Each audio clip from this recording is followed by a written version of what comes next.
안녕하세요. 아, 이 채널은 비트코인을 빙자해서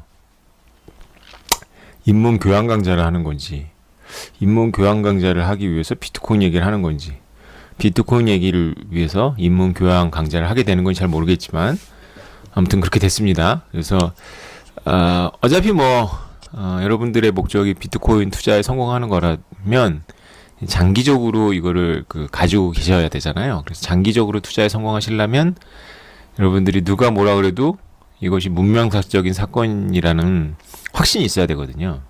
그런데 그러려면 여러분들이 이 비트코인 뒤에 있는 서양 철학의 어떤 그런 백그라운드를 좀 이해할 필요가 있습니다. 지금 3회 연속 코제 정리를 하고 있는 셈인데요. 코제 정리가 그만큼 중요합니다. 1930년대였을 거예요.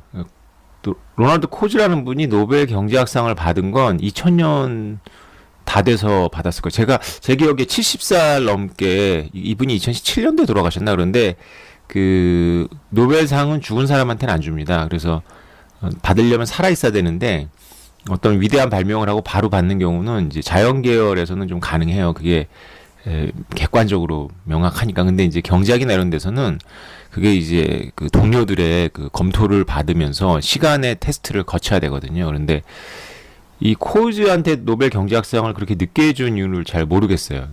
다행히 살아계셔서 받긴 받으셨는데, 이 코즈의 엄청난, 사실은 사상적인 제자들이 지금 인문사회학의 주류 학계를 이끌어 간다고 해도 과언이 아니거든요. 근데 굉장히 늦게 받으셨어요, 이분이. 근데 어쨌건 1930년도에 기업의 기원이라는 논문을 쓴 거고, 그 기업의 기원이 유명한 코제 정리와 거래비용 이런 것들에 대한 개념의 시초인데, 제가 공부한 경영학이라든가 그 다음에 경제학, 법학, 정치학, 일반 사회학에 영향을 안 미친 데가 없을 정도로 광범위한 영향을 미쳤고, 오늘날에는 비잔틴 장군 문제에 대한 상위 개념으로서 이 블록체인과 암호화폐, 그리고 제가 지난번에 말씀드렸던 POS 시스템 위에 올라가는 자산들과의 안전성 문제까지도 이제 광범위하게 이제 다시 또 재조명이 될 거라고 저는 보고 있습니다. 그래서 여러분들이 잘 아는 게 되게 중요하죠. 그래서 여러분들이 책을 찾아보시는 것도 방법이고요. 네.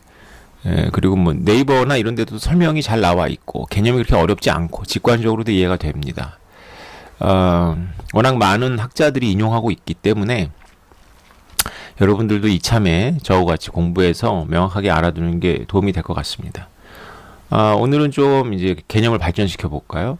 드디어 이제 코즈의 정리가 만들어진 기업의 기원이라는 논문에서 언급한 개념들 설명해야 될 건데, 거기에는 목동하고 그런 게 나와요. 농부하고. 근데 사실 그 얘기를 하기 위해서 코즈가 그걸 쓴 건 아닌 거고, 이제 코즈의 고민은 뭐였냐면, 코즈의 이익이 더 큰 쪽으로 이렇게 합의가 이루어지는 거잖아요. 그러면 기업이 왜 이런 질문을 한 거예요. 왜 타이프라이터를 고용할까?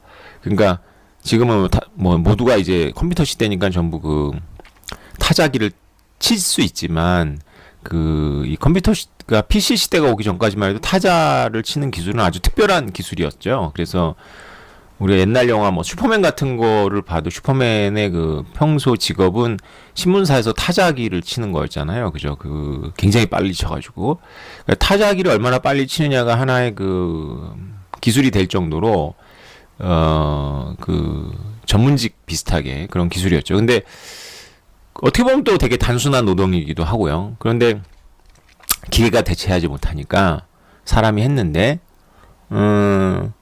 코즈는 이런 고민을 한 거예요. 아니, 회사에서 타자 수들을 보면, 한 달 30일 중에 한 5일 한다는 거예요. 5일만 일하고 나머지 25일은 일을 안 해. 아니면 거의 일을 안 하든가. 그런데도 아침에 출근해서 저녁에 퇴근한다는 거지. 그런 거보다는 이제 사고 실험을 해보는 거죠. 그래서 그런 거보다는 인력 시장에 가서 사장님이 오늘 우리 회사에 이만큼 타이핑 할 것이 있는데, 하실 분 손들어 보라 그러면 손을 들고, 거기서 이제 복수의 지원자가 나오면 가격을 비딩하면 되겠죠. 나는 하루 일당 10만 원 받고 하겠습니다. 저는 하루 일당 5만 원이면 됩니다. 이렇게 비딩을 하면 회사 사장님은 5만 원 비딩한 타이프 타자수를 데려다가 하루 동안 일을 시키면 되는 거죠. 그러면 우리가 생각하기에는 사장님은 일단 이득일 거고, 왜 이득이죠? 타자수를 고용해서 월급을 주지 않아도 되고, 일하지 않는 날에 고용하지 않아도 되는 거니까 이득이겠죠. 그런데 타자수 입장에서는 이득인가요? 네, 이것이 더 이득이라는 거예요. 왜냐하면 월급 받으면서 30일 있는 것보다는 일을 계속 하는 거죠. 30일 동안. 그러면 이게 전체적으로 일을 하면 결국은 이제 뭐 경쟁은 좀 치열하겠지만 이렇게 결국은 다 확산돼서 일을 하게 되니까, 일을 하게 되면 더 많은 돈을 벌 수 있게 되는 거죠. 코지의 합의가 그런 거기 때문에 이거는 여러분들이 믿으셔야 됩니다. 이 계산은 맞아요. 그래서 그 여러 가지 여러분들 생각이 많겠지만은 어쨌건 이거는 아주 극단적인 이상적인 형태의 고민이니까.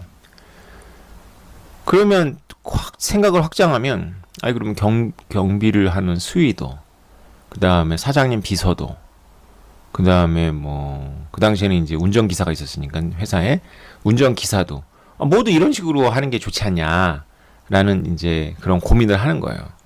그런 고민을, 그러면 그게 코지의 합의에 더 가까워지는 파레토 최적 상태로 더 가는 건데, 기업들이 왜 그렇게 잔뜩 고용해서 일을 안 시킬 때도 일감이 없을 때도 이렇게 월급을 주면서 데리고 있느냐라는 거죠.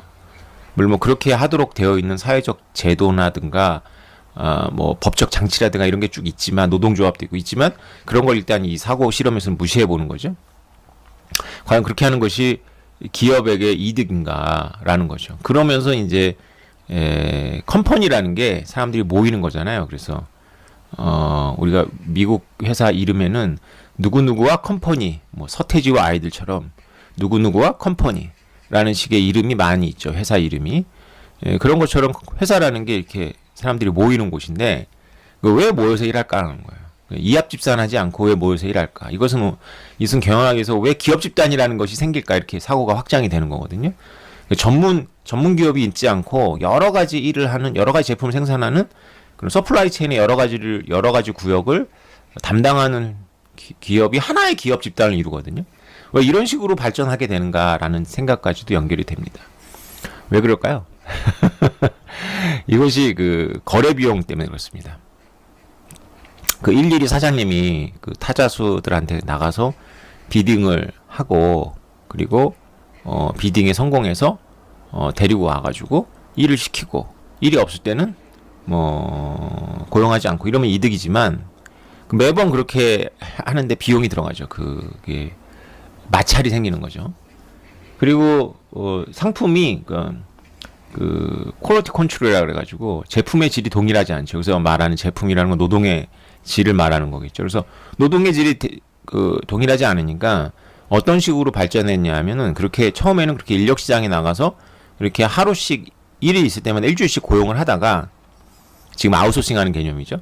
그러다가 이 신뢰가 생기면, 너 우리 회사에서 1년 연봉 얼마 줄 테니까 안정적으로 1년 동안 이걸 해라. 그리고 나머지 시간 네가 마음대로 쓰더라도 아침 9시부터 저녁 6시까지는 우리 회사 일을 해라. 일이 있건 없건. 이런 식으로 발전한다는 거예요. 그래서 타자수 입장에서도 매번 나가서 이렇게, 오늘은 일감을 얻을 수도 있고 못 얻을 수도 있고, 또 경기라는 게 이렇게 변동을 하니까, 경기가 좋을 때는 매일 일할 수 있지만 경기가 안 좋을 때는 1년에 몇 번 일을 못 하니까, 그럴 바에는 조금 덜 받더라도 안정적으로 이렇게 쭉 있는 게 더 좋고, 이런 심리적이고 정서적인 것까지 포함되는 개념이죠. 그러면서 이런 기업의 형태가 발전해 오고 있다는 거죠.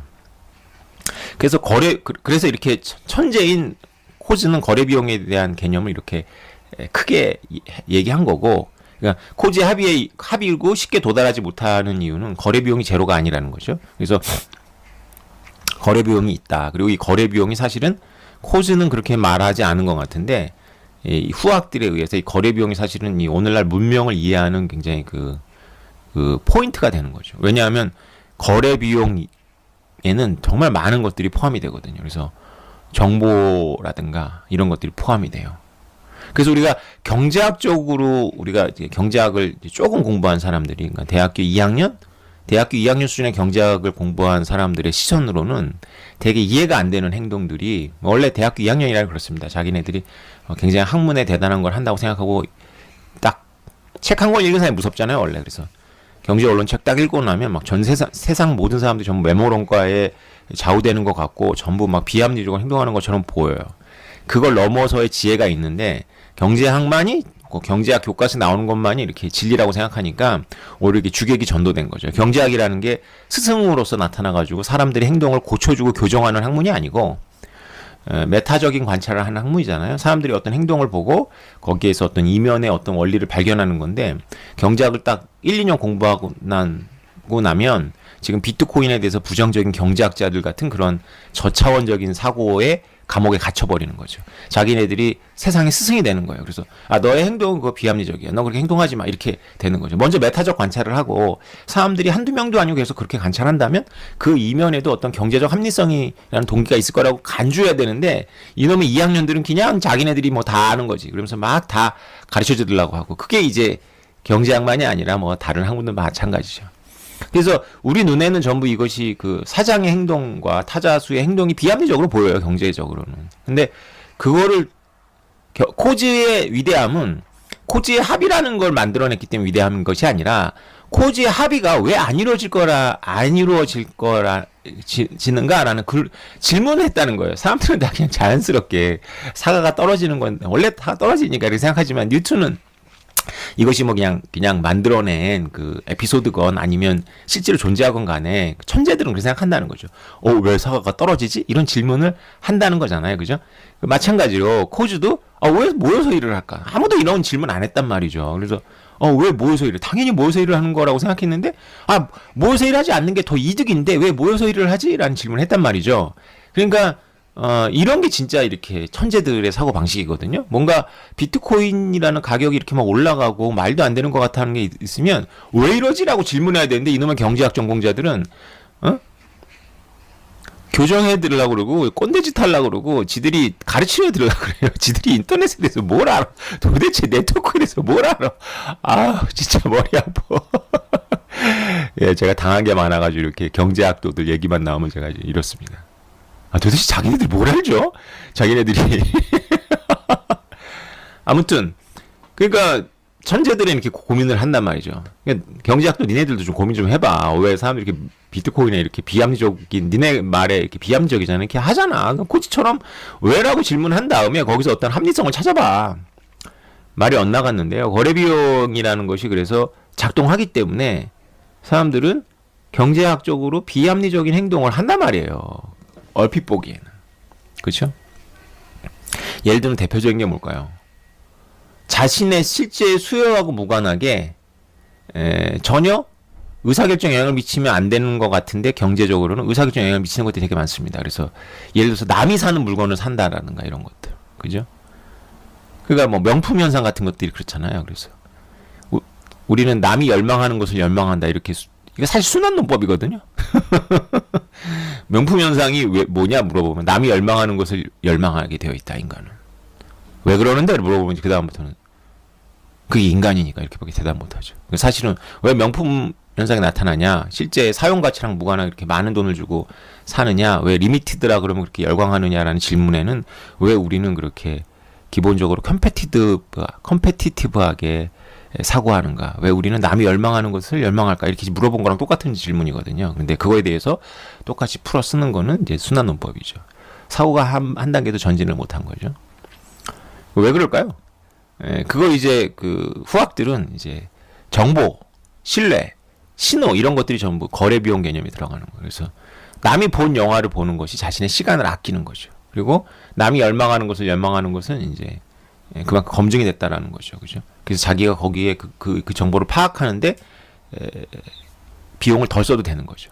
그래서 사람들이 경제학에서는 이렇게 비합리적으로 보이는 행동들을 마구 하는 겁니다. 거래 비용 개념 때문에 그런 거죠. 그래서 제가 학생들한테 많이 물어보는 거는, 이제 백화점에 가서 리바이스 청바지를 30만 원 주고 정품에 살 수가 있고, 그 당시에 강의할 때는 한 정품이 30만 원 했는데 지금은 이제 얼마인지 모르겠어요. 정품을 30만 원짜리 리바이스 청바지 살 수 있는데 밀리올에 동대문에 가갖고 10만 원만 주면 잘하면 고를 수가 있는 거죠. 그러면 20만 원 이득이잖아요. 단순하게 생각하면 20만 원 이득인데 여기에는 큰 문제가 있는 거죠.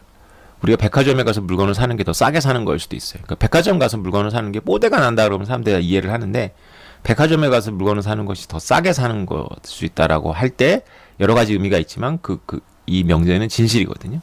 어떤 사람한테 진실이냐면 물건을 볼 수 있는 안목이 없는 사람들한테는 백화점이 더 쌀 수 있어요. 그렇죠? 그러니까 또 우리가 대기업 유통 회사에 대해서 비판적으로 이렇게 보는 것이 하나의 지적 트렌드가 되지만, 사실은 사람들이 그렇게 말함에도 불구하고 재래시장보다는 그런 유통업체에 가는 이유는 동네에 온 리아카라든가 재래시장에서 사는 거라든가 노점에서 사지 않고 대기업 제품을 사는 이유는 더 비싸지만 그것이 더 싸기 때문이죠. 거래 비용 때문에 그렇습니다. 그래서 만약에 하자가 있었다거나 문제가 있을 때 협상하고 내고하고 하는 비용까지 포함되는 거예요. 거래 비용은. 그러니까 사후 처리 비용이라고 하는데 이런 것까지 거래 비용에는 다 포함되어 있어요. 신뢰라든가 정보라든가 이런 개념이 다 들어가 있습니다. 그래서 사람들의 행동이 그렇게 나름대로 합리적인 거죠. 그런 게 되게 많습니다. 그래서 이 거래 비용 개념을 가지고 문명의 모습까지도, 단지 기업에 모여서 일하는 것만이 아니라 문명의 모습까지도, 문명의 현상까지도, 문명적인 현상까지도 분석하고 있죠. 그래서 거래 비용이라는 개념이 되게 익숙한 개념인데, 코지의 정리가 이제 거래 비용 개념을 이해하기 위한 이제 이론이라고 할 수도 있는데, 코지 합의가 왜 안 일어나느냐? 거래 비용 때문이다. 이렇게 생각할 수 있겠죠. 그러면서 등장하는 게 이제 코지의 정리는 이제 경제학자가 만들었지만 이게 놀랍게도 국가를 해석해요, 국가를. 그래서 우리 비트코이너들한테는 이게 되게 중요한 게 중앙화된 시스템을 의미합니다. 거래 비용이. 그래서 인류가 이렇게 자신의 자유를 반납하거나 이렇게, 사실은 국가가 우리한테 자유를 준다라고 말하면 조금 이렇게 여러 층의 해석을 해야 되는 거죠. 근데 인류는 어쨌건 국가 없는 자연 상태보다는 국가를 만드는 방식으로다가 자유를 추구했단 말이죠. 왜 그러냐면은 국가한테 우리가 자유를 억압을 당하지만 거래 비용 때문에 우리가 국가라는 것이 꼭 필요하고 중앙화된, 국가로 발전하는 중앙화된 시스템이 꼭 필요하게 된다는 거죠. 그래서 중앙화된 시스템이 꼭 필요하기 때문에 그 중앙화된 시스템을 관리하는 엘리트들이 권위와 권력을 독점하게 되고, 그리고 폭력을 행사하게 되고, 그래서 우리의 자유를 억압하는 것 같지만 그 중앙화된 시스템이 없으면 우리는 거래 비용이 너무 높기 때문에 어떤 합리적인 의사결정도 하기가 어려워지는 거죠. 그래서 사실은 이렇게 어느 섬에 이렇게 다리가 놓여지면 매번 배를 타고 가는 것보다 다리를 놓고 가면 그 다리에 들어간, 다리를 건설하는 데 들어가는 돈보다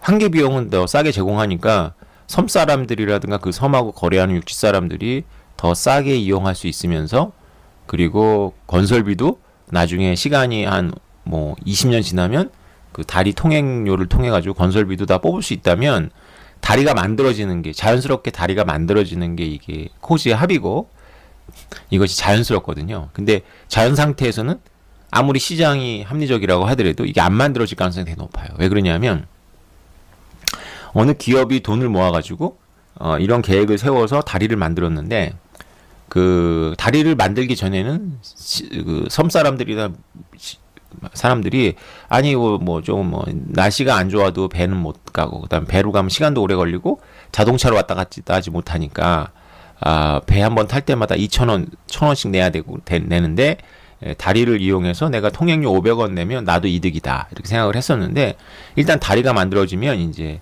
이 가불관계가 바뀌어 버려요. 그래서 이 사람들이 돈을 안 내고 무단으로 이용하려고 하는 거죠. 그래서 여러 가지 방법을 써야 돼요. 이렇게 톨게이트도 만들어야 되고 감시자도 해야 돼서 돈이 더 배가로 들어가고 그렇게 되는 거죠. 그래서 일단 만들어 놓고 나면 그것을 이제 추가 비용이 없기 때문에 그 통행료가 그 추가 비용까지, 그러니까 한계 비용까지 낮아지는 경향이 있어요. 그리고 이것을 징수하지 못하는 거죠. 그러니까 미래가 보장이 되지 않으니까 이게 더 합리적이고 더 코지의 그 최적임에도 불구하고 다리가 안 만들어지죠. 네. 일일이 한 30만 명이 되거나 뭐 20만 명이 되거나 일일이 섬 사람들하고 그걸 이용하는 그 가까운 육지에 있는 그 상권에 있는 사람들을 일일이 다 다니면서 일일이 다 내가 이 다리를 만들면 이렇게 이걸 통행료를 내겠다라고 하는 거를 다 각서를 받고 사인을 받고 하고 그들이 그걸 다리가 만들어졌는데도 불구하고 그걸 안 했을 경우에는 일일이 다 소송을 해야 되는데 이게 다 거래 비용인 거죠. 그래서 이 거래 비용 그래서 다리는 어떻게 놓아지나요? 특히 우리나라 같은 경우에 어떻게 됐죠? 우리 국가가 있습니다. 국가가. 그래서 국가가 강제적으로 이걸 하고 강제적인 세금을 통해 가지고 집행을 하고 또 강제적인 세금을 통해 가지고 이 유지 보수를 하는 거죠. 그래서 그래서 이득이 다 돼요. 국가한테도 이득이 되고 다리가 없는 것보다 있는 게 이득이니까 코지적 합의니까. 그래서 국가가 강제력을 동원하기 때문에 거래 비용이 낮죠. 그래서 이게 중앙화된 시스템. 그래서 중앙화된 권위자를 놓으면 거래 비용이 되게 낮아지죠. 그래서 코지의 정리는 그 국가 시스템을 옹호하는 개발 독재를 옹호하는 그런 논리적 백그라운드도 됩니다. 네. 그래서 뭐 제가 뭐 어떤 것이 옳다 그르다 시대마다도 뭐 옳은 게 또 따로 있으니까 뭐 그래서 단언해서 말씀드리긴 좀 어려운데요. 어쨌건 중앙화된 시스템이 왜 만들어졌는지 일단 이해해야지 탈중앙을 꿈꾸는 우리가 탈중앙은 또 어떻게 가능한지 탈중앙이 가능한 조건은 무엇인지를 생각해 볼 수 있겠죠. 무조건 그냥 나는 중앙이 싫어 나는 권위가 싫어 이러면 그건 굉장히 치기 어린 거고요. 그런 치기 어린 사람들이 물론 이상주의자들이기 때문에 그 치기 어린 사람들이 그 생각하다가 비트코인을 만드는데 기여했거나 아니면 비트코인이 1달러 넘는데 기여한 것도 사실입니다. 그래서 세상은 참 요지경이래 가지고 이런 사람도 있고 저런 사람도 있고 막 다 있는데 그래서 우리가 단순하게 그래서 뭐 모두가 다 평등한 노드들이라고 말할 수는 없죠. 어떤 게 더 우월한 지적 체계도 있고 또 열등한 지적 체계도 있지만 어쨌건 세상은 막 복잡하죠. 근데 어쨌건 그렇게 치기 어린 생각을 하는 것보다는 그러면 이제 중앙화된 시스템이 탈중앙화 될 수 있는 그런 조건은 무엇이냐. 역시 거래 비용에서 이 답을 찾아야 되겠죠. 그래서 거래 비용에 대해서 이렇게 우리가 묵상을 하면서 이 시스템을 접근을 해야 돼요. 그래서 어떤 분이 제가 POS 시스템이 앞으로 이렇게 거대한 스마트 콘트랙트 플랫폼을 지향하는 POS 시스템이 거대한 자산을 이렇게 얹을 수 있는 그런 역량이 있는지를 고민해야 된다라고 이제 제가 질문을 했더니 그 노드들이 이렇게 무작위로 랜덤으로 이렇게 돌아가는데 그게 악의적인 행동이 가능하냐고 물어봤어요. 바로 그런 설계가 그런 코지에 그러니까 훨씬 더 이익이 큰 그런 합의가 훨씬 더 이익이 큰 합의가 성을 뿌개는 걸 수 있거든요. 성을 지키는 것이 아니라 시스템을 지키는 것이 아니라 시스템을 뿌개는 것이 이득일 수 있어요. 왜냐하면 성을 지킬 때보다 성을 훼손했을 때 더 큰 자산을 지킬 수 있는 어떤 행위자들이 있거든요. 근데 그 타협이 어렵도록 만드는 거죠. 그럼 무작위 시스템이나 이런 것들이 거래 비용을 높이는 겁니다. 그래서 거래 비용을 높이는 방법이 여러 가지가 있겠죠. 법적으로 이렇게 감옥에 쳐넣는 거라든가 마약 딜러하고 마약 소비자 사이에서는 코제 합의가 늘 마약을 공급하고 마약을 하는 겁니다. 그게 뭐 궁극적으로 자기의 그럴 수 있어요. 그러니까 공리주의가 이제 문제가 뭐냐면 자기가 자기의 욕구를 안다는 전제가 있는데 우리가 사실은 자기가 자기 욕구를 알지 못하죠. 그러니까 내가 나의 욕구를 모르는 거야. 특히 이제 마약 같은 건데 마약이 중독이 된다면 나는 분명히 마약을 하고 싶은 욕구가 나에게 있어서 공리적으로는 내가 마약을 하는 것이 사회적 최적이에요. 그게 선한 거예요. 사회적으로도. 근데 우리가 일반적으로 마약 중독자들은 우리가 병으로 취급을 하잖아요. 정신병으로 취급을 하잖아요. 그죠? 그래서 그가 원하는 것을 알지 못한다. 금치산자라든가 어린이들처럼 취급하죠. 우리가 아무리 자유주의자, 극단적인 리버테리안이라도 미성년자한테 무한한 자유를 준다라는 것까지 동의하는 그런 극단적인 자유주의자는 되게 드물거든요. 진짜 드뭅니다. 그거는. 그런데 마찬가지죠. 우리가 금치산자라든가 정신병자라든가 이런 사람들한테 극단적인 자유를 허용했을 때 과연 그들이 자신들의 욕구에 충실하게 행동을 할 것이냐 아닌 게 명백하거든요. 그러니까 그러면서 이제 어머니, 아버지적인 어떤 그런 사회가 동원이 되는 거죠. 그 사회라고 두리뭉실하게 말하지만 이게 정부가 되는 거죠. 정부가 아버지 역할을 하는 거죠. 그 자유주의가 어렵습니다. 네, 인간이 만든 어떤 저는 이렇게 생각해요. 인간이 만든 어떤 철학도 수밀관되게 자기 특히 인문사역에서 인간이 만든 어떤 철학도 자기 혼자 못 써요. 이게 나름대로 굉장히 깔끔한 것 같은데 그 밑에 놓는 거는 오히려 자기 철학에 반대되는 철학의 삼각대 지지를 받아야 돼요. 그래서 혼자 이렇게 세워지는 인문 철학은 없더라. 제가 공부를 대충 해보니까 그렇더라. 그건 저의 이제 왜 어떻게 그런 결론에 도달했는지라고 저한테 물어보시면 제가 이제 이제 서양 철학사 책부터 다시 보면서 준비를 해야 되니까 제가 그런 시간이 없거든요. 그냥 저 오태민은 그냥 그렇게 생각하는구나 생각하시면 돼요. 아무튼 그렇죠. 그래서 마약 딜러하고 마약 중독자 사이에서는 코지적 합의가 이루어지는 게 이제 맞지만 우리가 마약 딜러를 감옥에 넣음으로써 거래비용을 이빨에 높여놓는 거죠. 그렇죠? 그래서 마약 딜러들이 늘 마약을 공급책들이 마약을 갖다가 팔 때는 자기가 감옥에 갈 수 있다라는 그런 확률적 위험을 염두에 두고 하기 때문에 그 확률적 위험이 또 가격에 포함이 돼서 이것이 코지적 합의가 마약을 안 하는 것으로 만들 수도 있어요. 그래서 POS에 올라가는 그 가치가 더 높더라도 POS 시스템을 잘 짜가지고 이것이 거래 비용이 굉장히 높아지도록 만들어야 되겠죠. 근데 이제 탈중앙화 시스템이니까 국가의 지원을 받지 못한다고 전제를 하고 이게 중앙화된 시스템에서는 이게 간단해요. 그래서 중앙화된 시스템은 굳이 그런 걸 짤 필요가 없죠. 중앙화된 시스템 자체가 그걸 감시하고 막고 통제하니까 아무리 시스템을 뽀개는 것이 거래 비용 코지의 합의라 하더라도 그 중앙화된 시스템 본인의 이해관계를 배신해서는 그렇게 못하는 거죠. 이론적으로는. 근데 중앙화된 시스템 우리가 이제 중앙화된 시스템이 이제 의심하는 건 중앙화된 시스템 엘리트들 자체가 자기 이익이기 때문에 그들이 시스템 뽀개요. 그것이 이제 아프리카라든가 동남아시아 남미에서의 부패한 국가들이 국가 자체는 부패한 게 아닌데 국가를 구성하고 있는 엘리트들이 부패해가지고 국가의 이익이 되지 않고 지 이익을 추구하는 거잖아요. 그죠? 그럴 수 있는 거죠. 아무튼, 네.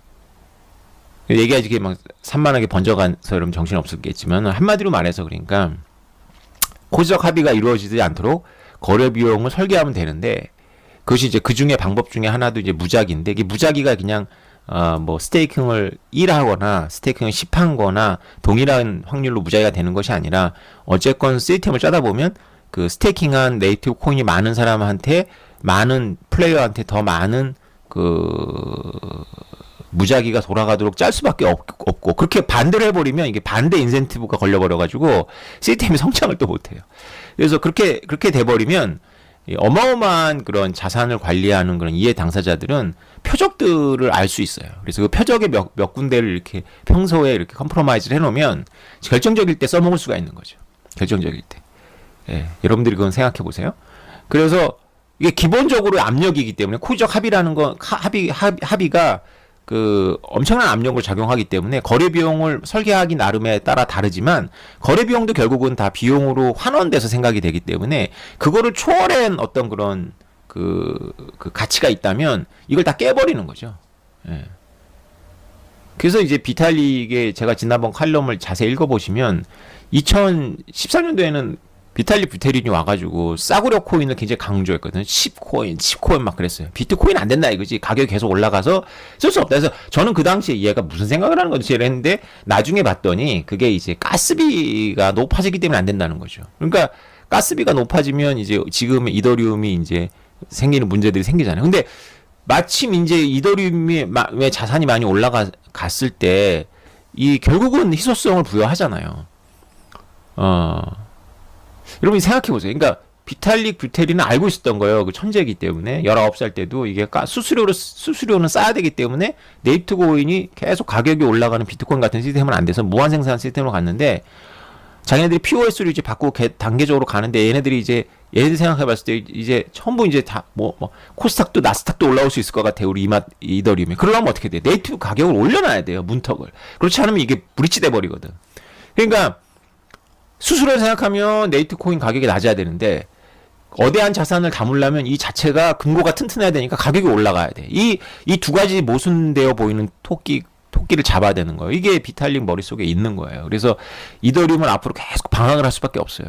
그래서 한편으로는 수수료를 낮추려고 하고 한편으로는 네이트 코인의 가치를 높여서 스테이킹 홀더들이 웬만한 자산이 올라오더라도 꿈쩍도 안 하는 동기를 부여해야 되거든요. 그래서 한번 이렇게 문턱을 높여 놓으면 이제 다른 그런 시스템들이 따라하기 되게 어렵죠. 다른 시스템이 안 올라가는 거예요. 코스닥이나 나스닥이 다른 시스템이 비싸질 때까지 기다릴 수가 없는 거예요. 그러면 이더리움이 올라가는 거예요. 가겠죠. 그죠? 이게 어려운 문제예요. 그러니까 여기 기술적으로 고민하시는 그 속도라든가 이런 거 상위 개념이 인문학적, 철학적 개념입니다. 코제 정리를 우리가 그래서 공부를 해야 되는 거죠. 그래서 오늘 제가 말씀드린 이게 얼마만큼 여러분한테 전달되었는지 모르겠지만 아무튼 이렇게 이런 고민을 할 수 있습니다. 그리고 문명사적인 고민도 담겨 있죠. 그래서 다음 시간에는 아마 기회가 된다면 이제 그렇게 해서 만들어진 그 거래 비용을 저렴하게 만들면서 만들어진 그 중앙화된 시스템이 어떤 폐악짓을 하느냐.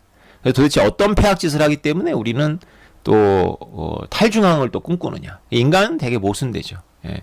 오징어 게임이 이제 전 세계적으로 인기인데 오징어 게임은 제가 보기에 헐리우드라든가 이런 데보다 잘 만들었다고 저는 생각을 해요. 그 비슷한 데스매치가 많은데 물론 뭐 우리네 전통 놀이가 이렇게 나오는 뭐 그런 그 전통이라고 말할지 모르겠지만 이제 그런 거 흥미 요소도 있지만 무엇보다도 한국 사람들이 이게 미학적으로 좀 이렇게 뛰어나서 그런 것 같은데 좀 나중에 만들었기 때문일 수도 있고 뭐 여러 가지 이유가 있지만 그 인물들이 굉장히 복잡하잖아요. 그래서 단순하게 이렇게 선 악이라고 딱 구별 지어가지고 누구는 선, 누구는 악이라고 말할 수 없는 그런 아주 미묘한 그런 부분을 이렇게 훑고 지나가거든요. 그러면서도 이제 감동을 주고 그러니까 이제 제가 보기에는 그런 인기가 있는 것 같은데 그렇습니다. 이게 인간들이 오징어 게임에 나오는 군상들이 되게 모순적이잖아요, 그죠? 그래서 한편으로는 가족을 되게 위하는 것 같으면서도 한편으로는 가족한테 해로운 선택을 계속 하고 온 사람들이잖아요. 근데 그걸 뭐 그들을 우리가 비난하면 안 되는 게 우리 주변에 많아요, 그런 분들이. 그래서 한편으로는 저를 따라서 비트코인을 공부하면서 사는 거는 알트를 사신단 말이죠. 한편으로는 인문학을 공부해야 돼. 막 비트코인이 인문학적인 철학적인 거야. 이렇게 얘기를 하면서도 여러분들이 막상 살 때는 100배를 오른 얘기하는 RT에 혹가는 거죠. 여러분들 자체가 모순이고 저를 포함해서 우리가 그렇게 모순적인 인간이니까 어찌 국가에 대해서도 안 그러겠어요. 맨날 욕하고 국가 이씨 그다음에 공부 잘하는 것들 막 고시 봐가지고 출세하고 정치가들 우리가 정치가들 씹는 건 그냥 뭐 그거잖아요. 원래 정치가들은 그냥 우리 술자리 안주들이잖아요.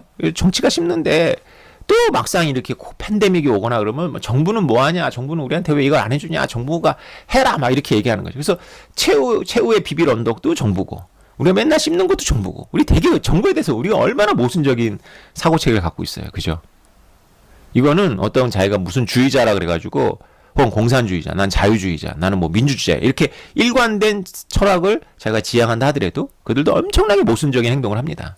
마치 교육부의 관료들이 자기 새끼들은 중학교, 고등학교 때 미국에 유학 보내는 건 똑같아요. 제가 보기에는. 그냥 그것이 만연해 있습니다. 제가 교육부 관료 욕하는 게 아니고요. 그러니까 지들이 생산한 거지 새끼들한테 안 먹이면서 우리한테 먹으라 그러는 거지. 쉽게 말하면 네. 별로 좋게 보이진 않아요. 저는. 그러니까 약간 장인 정신이 있어야 될 것 같은데 그래 뭐 제가 미국 유학이 나쁘다는 것이 아니라 워낙에 우리한테는 그게 익숙한 거예요. 그게 뭐 여러분과 저가 누구를 손가락질할 수 없는 게 우리 모습입니다.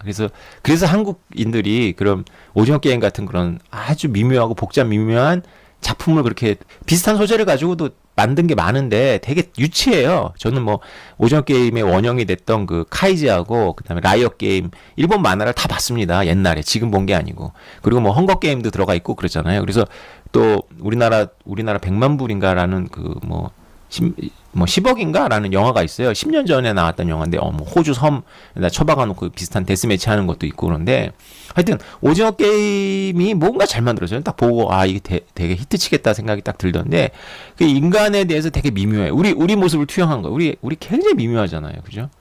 굉장히 미묘하고 모순적입니다. 우리 자체가. 그러니까 우리가 무슨 주의다라고 쉽게 저는 그런 이제 제가 50도 넘고 그래서 난 무슨 주의자라고 하는 사람 자체를 제가 신뢰하지 않고 설사 그가 그러다 할지라도 그냥 인간일 뿐이에요. 인간일 뿐. 그래서 우리는 그냥 인간이다. 그래서 사실 우리가 말을 하고 수학 문제를 풀고 철학을 하고 비트코인 같은 거를 고민하는 거 때문에 우리가 고상한 존재로 보이는 거지. 우리가 사실 잘 생각해 보면 하는 짓거리가 그냥 고릴라예요. 침팬치고. 그래서 똑같은데 고릴라하고 침팬치가 철학을 해가지고 지가 고릴라이고 침팬치가 아닌 추상적인 존재인 척하면 우리가 그 고릴라하고 침팬치를 볼 때 얼마나 가소롭겠어요. 우리가 그런 존재예요, 사실은. 네. 그럼에도 불구하고 우리가 인문학을 공부한 고릴라하고 인문학을 공부하지 않은 고릴라는 좀 다르다. 이제 뭔 소리를 하는 거야. 네, 아무튼 그렇습니다. 아무튼 그렇게 복잡 미묘한 중앙 시스템에 대해서 또 우리가 비트코이너니까 탈중앙 시스템을 지향하니까 그 복잡 미묘한 중앙 시스템에 대해서 또 우리가 우리의 생각을 한번 정리를 해봐야 되겠죠. 네, 여러분, 오늘 강의 여기까지 하겠습니다. 감사합니다.